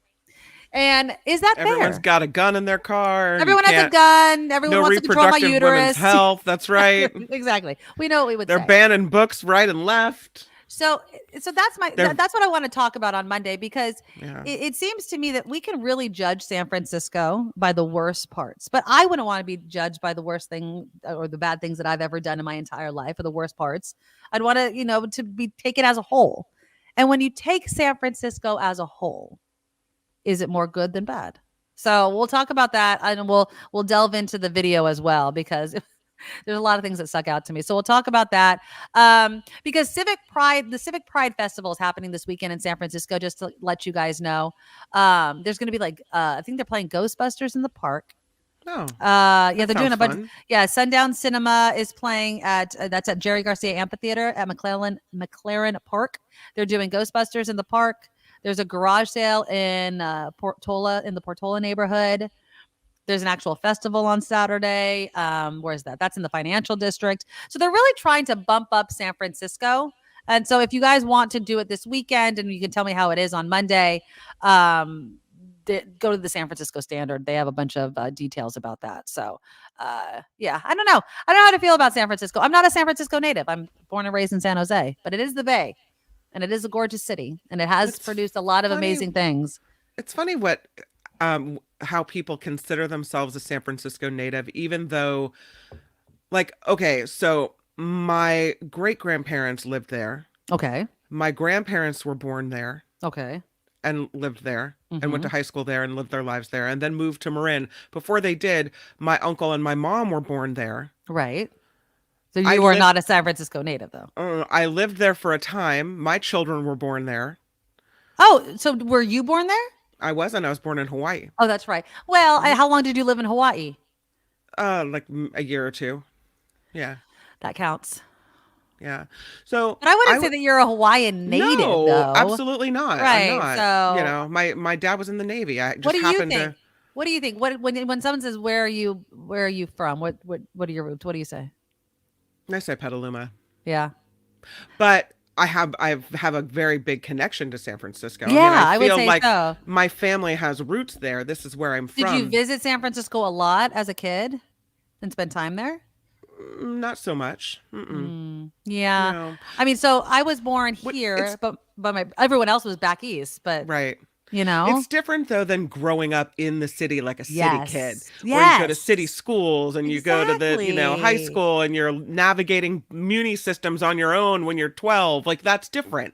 Exactly. So, but I think a lot of us have kind of ownership of San Francisco, even though because of the family connections there and because our families are from there. Right. So we feel like we're San Francisco natives, even though, what I lived there for maybe 5-7 years, not very long, right. in the scheme of things, but worked there. I feel like, I don't know. I feel connected to San Francisco. It's such an interesting topic because so my brother was born in New York before my parents moved here when he was like a year old. Is he from New York? Yes. He was born and raised in California. Right. I'm the only one in my entire family, because I won't count my brother, that's born in California and in San Jose. But what's interesting is my brother has lived more of his life in Arizona as an adult than he ever lived in California. Yeah. And so, it's one of those things of where you're from or are you a native? I'm like, you are not from Arizona. I don't give a crap how often we hung out over there because we had family there and what have you. Mm-hmm. You're a California boy. And he's like, I've been in Arizona longer. And I'm like, yeah, but so? Like, you're home. Like, this is home. To me, this will always be home. My friend that lives in Idaho, she's lived in Idaho forever. But if we ever get, and then, the whole argument of Californians moving into Idaho, I'm like, you're a Californian that moved to Idaho. She's like, yeah, but I've been in Idaho so long. I'm like, you're a Californian. Like, I'm really like adamant about that. I'm like, no. Where did you grow up? Where are your roots? Right. When you fly in, do you or do you not feel like you are home? That's how I would feel. But I never left. So, and that's the thing is the Golden Gate Bridge. When I see that, I know I'm home. You're home, right? And so I feel like, I'm not a San Franciscan, but I am a San Franciscan. Does that make sense? I mean, I would never consider myself a San Franciscan because, again, I don't have any family there. That wasn't, I worked there as an adult. And I one of the rules that I've heard someone say before is you could tell someone is a native San Franciscan because when you ask where they go to school, they mention like their elementary or middle school or, or something, or their high school, I guess, maybe. Yeah. But other people mention college. No, that doesn't count. Okay, let's do some quick headlines. Tim Scea is going to tell us what we should watch and stream, including that big Martin Scorsese film that I cannot get away from the trailer. It looks good. I like Martin Scorsese. I like Leonardo DiCaprio, but is it worth it and is it long? I have a sensation that it's going to be a very long movie. That's coming up after Kim's headline. Now, from around the world to up your street, the Nikki Medoro Show presents News Czar Kim McAllister. On the Nikki Medoro Show, the Palestinian militant group Hamas is releasing 2 U.S. hostages right now. Oh, wow. Hamas citing humanitarian reasons for letting the American mother and her daughter go. It is reportedly in response to mediation efforts from Qatar, who has gotten involved here. So again, I'll just say it one more time. The Palestinian militant group Hamas is releasing 2 U.S. hostages, an American mother and her daughter. Do we know who they are? Not yet. I don't have any information about who exactly they are at this time. Just double checking that. Yeah, I don't know the answer. Okay. Okay, just I don't know, like they were local to California or anything like that, but Yeah, I that's don't good know. news. That's very good news. We need to get more people really. out. Well, if they do it for them, could they do it for other Exactly. people? Um, and this is a kind of a breaking news story. I don't know. The two have been handed over to the Red Cross. They are on their way out. Oh The God, mother can you is imagine? the mother's in poor health. That may have had something to do with it. Oh, So yeah, this is what's happening. We don't, according to CNN, we don't know exactly who they are yet. We don't know. okay. But as soon as I do know, I'll bring you the information. So of that's course. the latest there. Okay. Meanwhile, in the same region, humanitarian aid is expected to begin moving into Gaza. That's going to happen in the next few days. That is what President Biden told reporters today from the White House. The president saying he secured commitments from Israel and from Egypt to open the Rafah border crossing from Egypt into Gaza. Under this deal, an initial 20 trucks filled with food, water, and medicine will be permitted to cross into the Gaza Strip. More resources are on standby, but details of how the aid will be allowed in, that's all still being ironed out. Israelis are concerned the aid will end up in the hands of Hamas. So that was Right. the problem. But meanwhile, people are suffering, right? The House of Representatives, the People's House, it's It's a clown house right now. It's a clown car. Yes, the House is in recess after failing to elect a new speaker for the third time this week. 25 Republicans blocked Ohio Congressman Jim Jordan from winning the gavel today, raising doubts about whether Jordan is going to be staying in this race or not. He received 194 votes. That's fewer than he got in the previous ballots. The It first keeps one going was, down and down and down. Did you see the first speech? one was 212. Then we had 200. Now we have 194. I'm like, I don't think so. McCarthy gave a speech in support of Jim Jordan, and he's like, he's been an effective legislator, and people started laughing. I know that a lot of them were Democrats, of course, but it's like, Jim Jordan sucks. Like, everyone knows that Jim Jordan sucks. Your own party knows that you suck, man. Like, go away. And you know what? And even watching McCarthy try to give a speech, I was like, this is not the guy. You don't want the guy they just got rid of to convince people to vote for you. Incredible intimidation tactics. It's so annoying. Did you listen to, it's a CNN exclusive piece of audio. Okay. They have this recording. I can't even, and even if it wasn't exclusive, I couldn't play it here for you. It is this expletive-laden phone call where this person calls the wife of a congressperson who decided not to vote for Jordan. Right. And says basically, F beep, did the beep, beep, beep, and we're coming for you. And that's the Republican Party for you. And they say, we're not violent like Democrats. What? Right. And then he says, but we're going to follow you. We're going to follow you everywhere, to the hair salon, to the this, to the that. We're going to be on you. We're going to be after you. You'll never have a moment's peace. Like, these are horrible threats. And I mean, it goes on and on and on. Degrading, name-calling, horribleness. This is the intimidation tactics they're using to try to get people to vote for him. And that's making people dig in their heels like, screw you, man. Follow me to the hair salon. I mean, seriously, Jim Jordan, go away. But I don't know what's going to happen. I really don't. Another key defendant in the 2020 Georgia election interference case, as we mentioned earlier, has agreed to testify against former President Trump and other defendants in the case. Trump's campaign legal advisor, Kenneth Chesebro, accepting a plea deal in Fulton County today, pleading guilty to conspiracy to commit filing of false documents in return for probation and his testimony. It's gonna be a good one. Yesterday, a one-time attorney for Trump, Sidney Powell, also pleaded guilty in the same case in return for her testimony. The testimony is stacking up like dominoes to take him down. FTX founder Sam Bankman-Fried and his allies allegedly put $50 million into dark money groups during the 2022 election cycle. Those are politically active nonprofits that don't publicly disclose the names of their donors. This is all according to evidence found in court documents. Elon Musk says X will launch a 2-tier premium subscription program. The billionaire said the lower cost option will have all the same features as the higher cost option, except the lower cost will still have ads. The higher will be ad-free. They will be launching soon, but Musk didn't share any other details or timing on specific prices. Will you pay to use Twitter? I don't know. The greatest pop song in history. What do you think it is? I'll tell you. Whitney Houston. I want to dance with somebody. You can hear it in your head right now, can't you?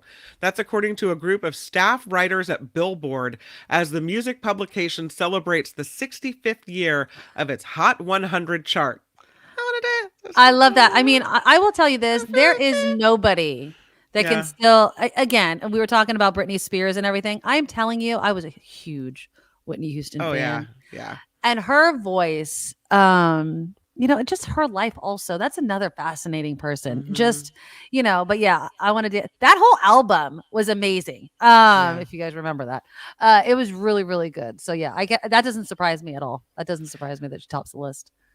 The staff compiled its top 500 songs based on what best defines pop music.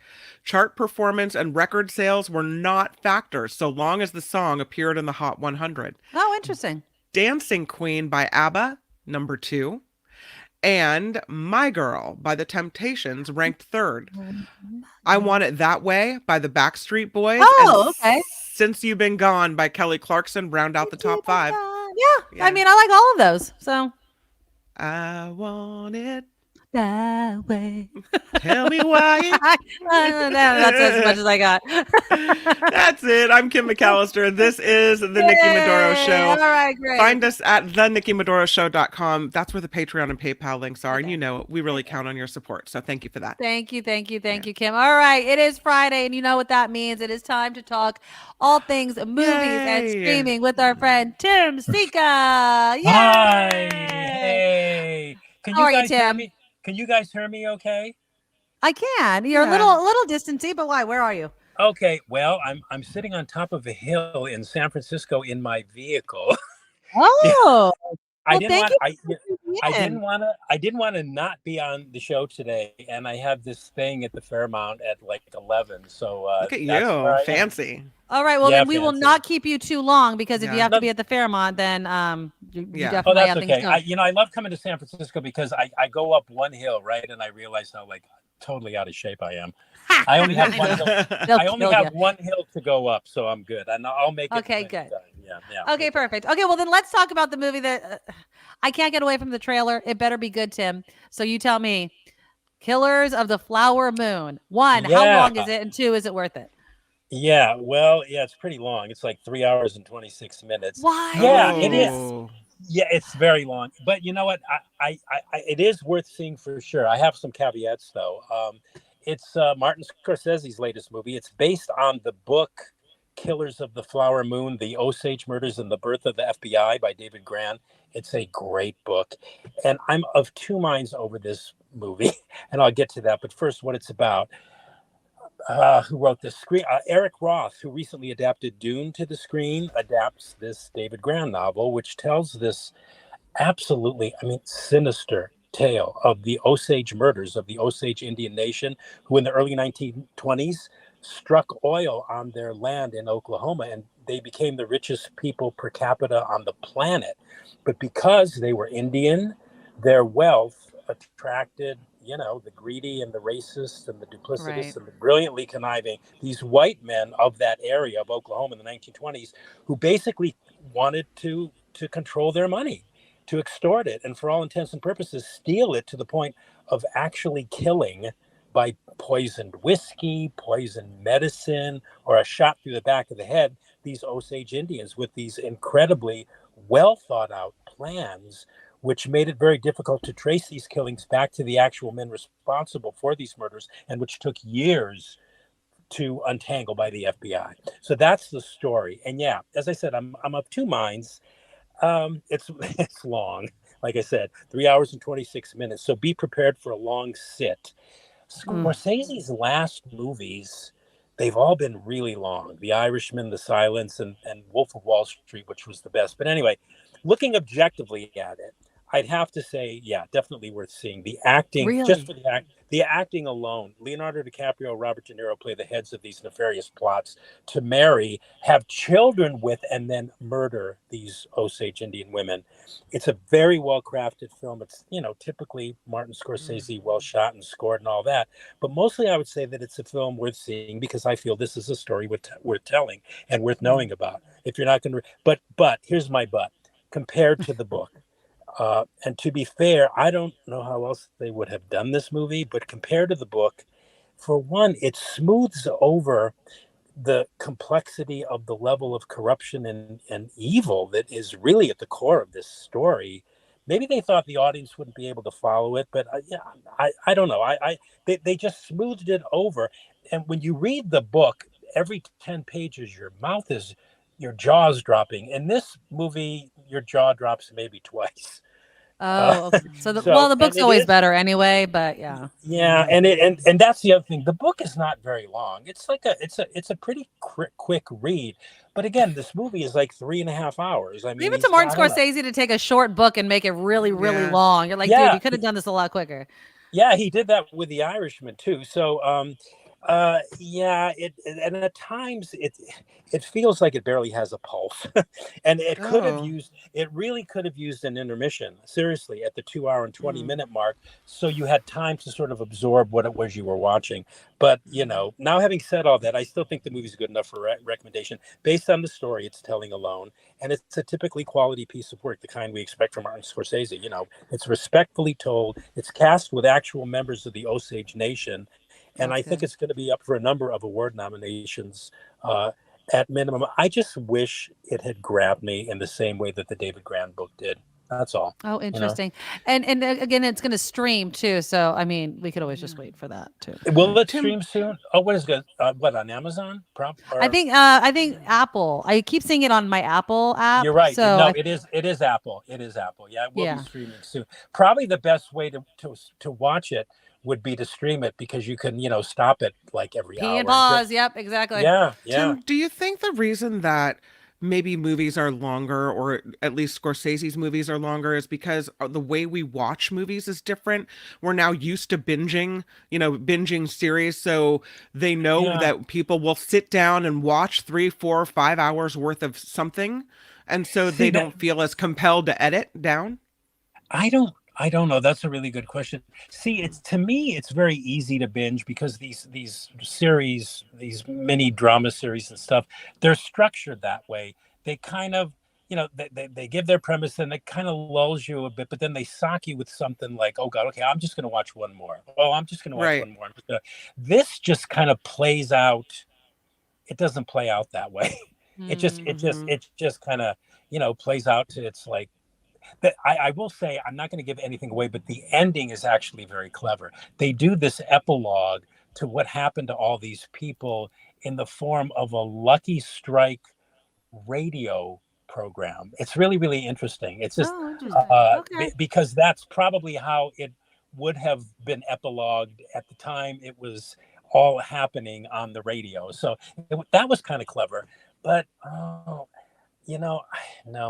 I mean, there were a number of times. No, I recommend it. I know I'm sounding like I'm talking out of two sides of my mouth, but there were times when I just thought, oh man, I'm getting really, really tired here. I could use it. Exactly. It needed something. It needed. Yeah. And I don't know. Maybe it's because Scorsese is just older now, but it doesn't have the depth either of the book.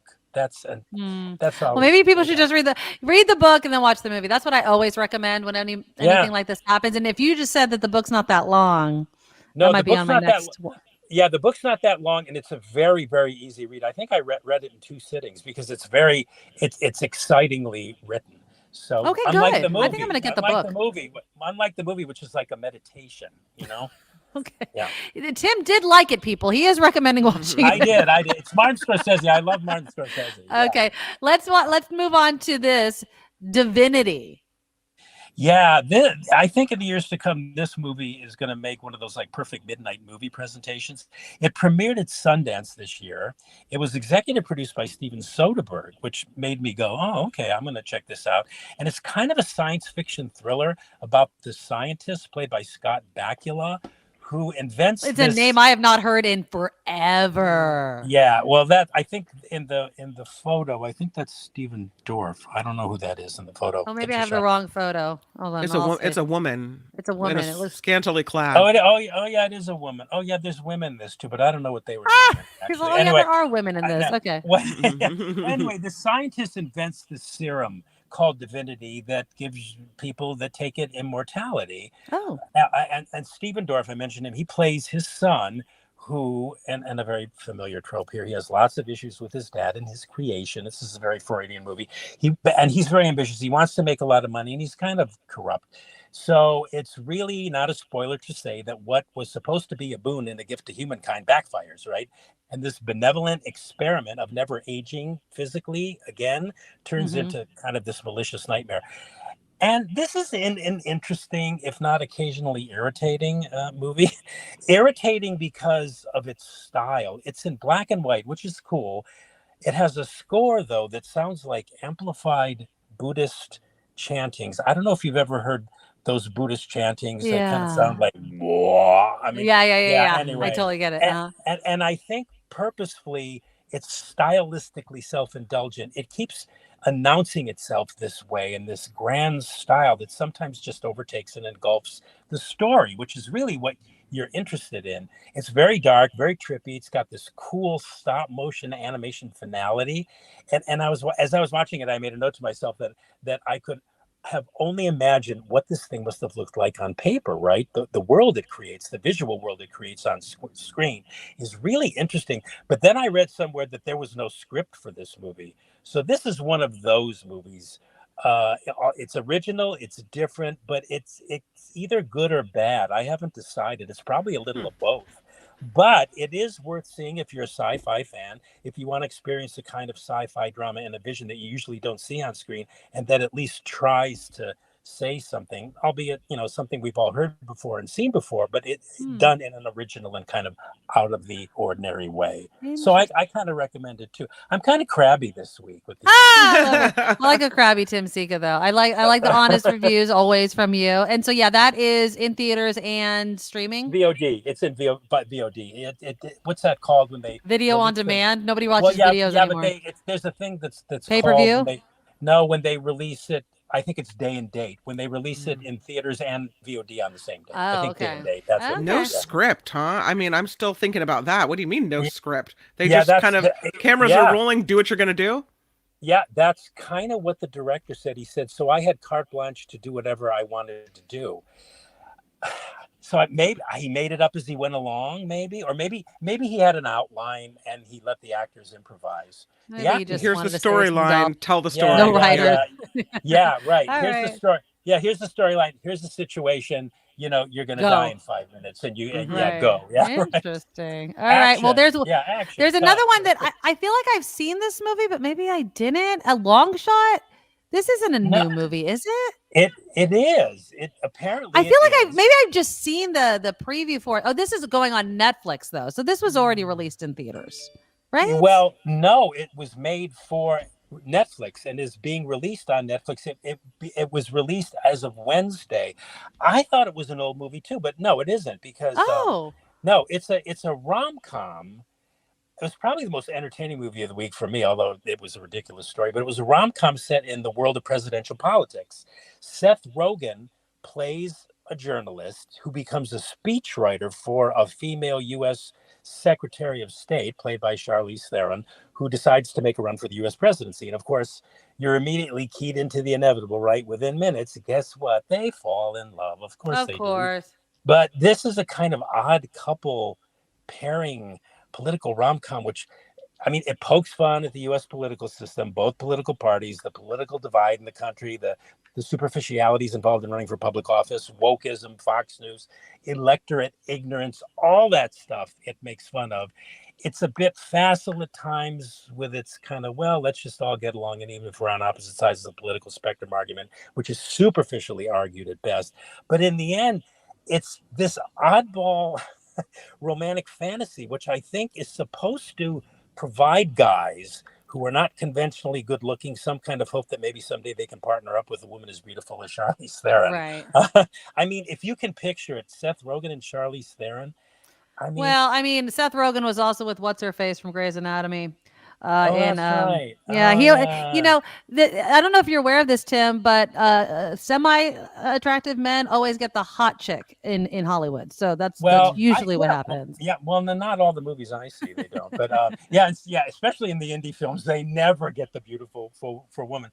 But I mean, it's they really go at it hot and heavy in this movie. I mean, like, whoa, I'm going, okay. You know, I feel like this movie is just one of those rom-coms where you see it coming, right? Because people in the comments are saying this was released. This must be new to Netflix, Tim. This must be new to Netflix. Well, okay. I thought it was new to Netflix. I looked it up and it said 2023 October. Oh, okay. So I don't know. I don't know. Anyway, it's a silly movie. It's unrealistic, but it's really funny. Seth Rogen is given some great one-liners that are laugh out loud funny, and Theron has some good moments too. And they're both actually believable as a couple. So yeah, another rom-com.